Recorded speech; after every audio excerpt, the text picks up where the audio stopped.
సుబ్రహ్మణ్యుడు సరేసరి కొడుకు కోరి కోరి కన్న కడుపు ఆవిడిది. ఎందుకంటే సుబ్రహ్మణ్యుడు నేను పార్వతీదేవి స్పర్శతో పుట్టనుగాక పుట్టనన్నాడు ఆయన.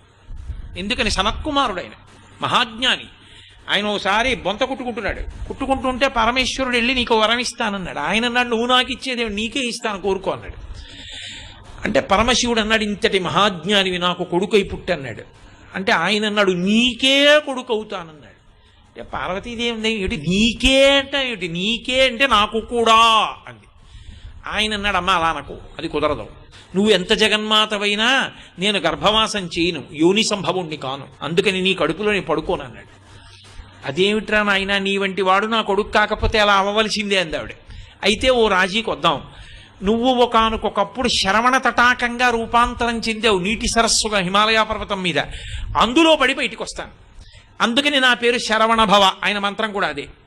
అందుకని నీ సుబ్రహ్మణ్యుడు సరేసరి కొడుకు కోరి కోరి కన్న కడుపు ఆవిడిది. ఎందుకంటే సుబ్రహ్మణ్యుడు నేను పార్వతీదేవి స్పర్శతో పుట్టనుగాక పుట్టనన్నాడు ఆయన. ఎందుకని సనత్కుమారుడు ఆయన, మహాజ్ఞాని.